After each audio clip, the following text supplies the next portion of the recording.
bienvenue pour ce 79e épisode d'Anime Time. Hop, je t'arrête tout de suite, tu fais quoi là? Commence l'Anime Time, t'en as de bonnes toi. Non mais t'es con, tu fais exprès. Pourquoi tu fais un Anime Time sur cet animé? Il est sur la liste, puis au moins si je le fais, Alix arrêtera de me faire chier, donc bon. Bah justement, il est là le problème. Ça va forcément lui faire plaisir de voir un Anime Time sur un truc qui a le même nom qu'un bouillon de cuisine. Si c'était un placement de produit, il serait passé comme une lettre à la poste. Je suis plutôt d'accord avec lui. Attendez. Qu'est-ce qu'il fait là? Invité pour cet épisode vu qu'on est déjà en sous-effectif. Peu importe, t'es pas censé être un enfoiré de première, le plus gros connard de l'univers même. L'enfoiré de première c'est toi, je te signale. Un point pour toi. Bon, on va commencer cet anime time sinon on ne va jamais s'en sortir. C'est parti pour Pouet la magie Madoka Magica.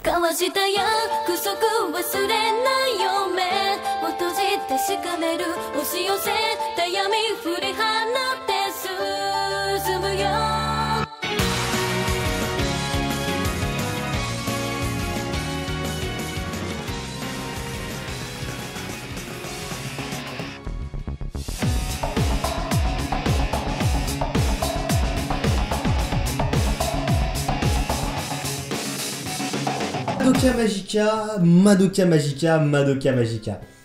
En fait, je sais pas du tout quoi dire. Allez, on enchaîne. Dans cet animé, nous suivons l'histoire de Madoka Kaname, une fille tout ce qu'il y a de plus banal.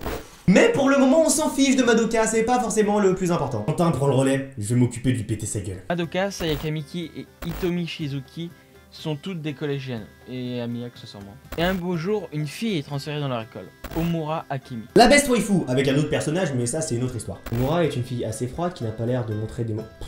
Tu comptes parler de trucs aussi futiles pendant encore longtemps? Ah, c'est-à-dire la ferme et laisse-moi faire avancer l'intrigue, faut toujours tout faire soi-même ici. Il y a un petit problème avec Omura. En fait, elle ressemble comme deux gouttes d'eau à la fille que Madoka a vue dans son rêve la nuit précédente. Et où est le rapport? Généralement, c'est pas bon signe. Et là, ça l'est. Omura s'arrange pour aller à l'infirmerie avec Madoka.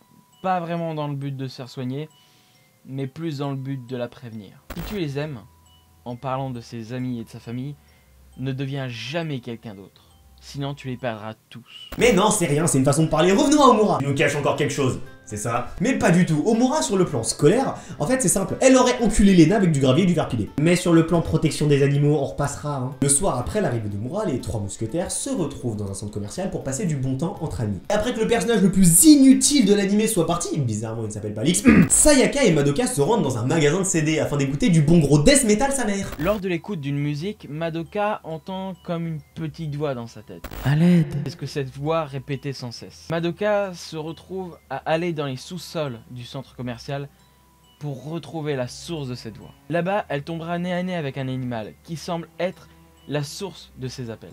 Mais elle va aussi tomber sur Omura qui a l'air assez vénère. Omura avait l'air de pourchasser cette bestiole. Heureusement pour elle qu'elle, Sayaka arrive à la rescousse avec son extincteur et avec son accent d'acteur porno espagnol. Avançons un peu, Sayaka et Madoka s'enfuient avec l'animal. Mais avant qu'elle ne passe par la sortie de secours, bah cette dernière a tout bonnement disparu. Comme le centre commercial d'ailleurs, tout autour d'elle se mettait à bouger. C'est comme si elles étaient passées d'un seul coup dans une autre dimension. En réalité, ce n'est pas simplement une autre dimension, c'est plus complexe que ça. Madoka et Sayaka ont rencontré ce qu'on appelle une sorcière. Les ennemis des Mahou-shoujo. Comme Tomo et Mami par exemple, la Mahou-shoujo qui les a sauvés de cette sorcière, et d'Omura, accessoirement. Et pourquoi Kyubei a appelé Madoka à l'aide? En fait, Kyubei passe des contrats avec les jeunes filles pour en faire des Mahou-shoujo. En échange de leur vie, plus ou moins, ces jeunes filles ont un vœu qui leur est exaucé. Elles deviendront donc des Mahou-shoujo avec un pouvoir assez spécifique. Par exemple, Mami peut faire apparaître des armes à l'infini pour se battre. Je n'en dirai pas plus sur les Mahou-shoujo parce que sinon ça peut vraiment finir par être du spoil. Si les gens ont compris quelque chose. En tout cas, Kyubei a l'air très intéressé pour faire passer un contrat de Mahou-shoujo à Sayaka et Madoka. À voir où ça peut les mener, surtout si on prend en compte l'avertissement que lui a donné Omura. Pouet la magie Madoka Magica est un seinen créé par Gen Uroboshi. D'abord créé en animé par les studios Shaft en 2011, l'animé se compose donc de 12 épisodes et 3 films. Le manga totalise 10 volumes, dans 3 spin-offs différents. Pour conclure sur Pouet la Magica Madoka Magic System, t'es sérieux là? Bah... Ah là là, Madoka Magica. Ma note, 1 étoile et demie. Pourquoi? Un background et une intrigue inexistante, une animation très belle et des musiques sublimes, une cohérence, c'est compliqué, beaucoup de passages sont pas vraiment cohérents entre eux, et n'ayant pas aimé cet animé, je ne peux mettre que cette note. J'aurais tendance à penser que c'est pour une autre raison que t'as noté aussi basse. Mais bref, a contrario, si on tient pas en compte de la base même d'avoir aimé Madoka Magica ou pas, c'est un animé qui sait mettre le spectateur un peu habitué dans une situation très inconfortable. Non mais de tous les animés Magical Girl que j'ai vus, Madoka Magica c'est le seul où Au premier épisode, l'héroïne principale ne devient pas une Magical Girl. C'est quoi ce bordel? En fait, quand on creuse un peu plus loin de cet aspect, comment dire, bon, disons-le franchement, grave chelou sa daronne la Reine du Drift, on se rend compte que Madoka Magica est bien plus construit et profond que ce qu'il a l'air au premier abord. Et ça, c'est beau. Pour ma note personnelle, ce sera un 5 étoiles pour Madoka Magica. Mais ça reste quand même de la grosse perte. Hein quoi?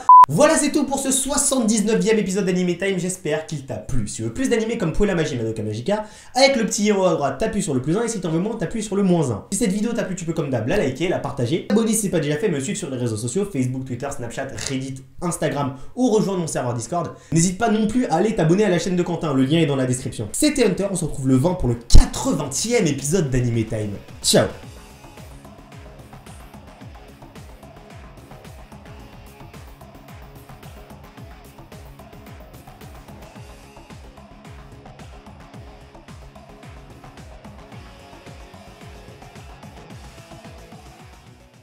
La papé des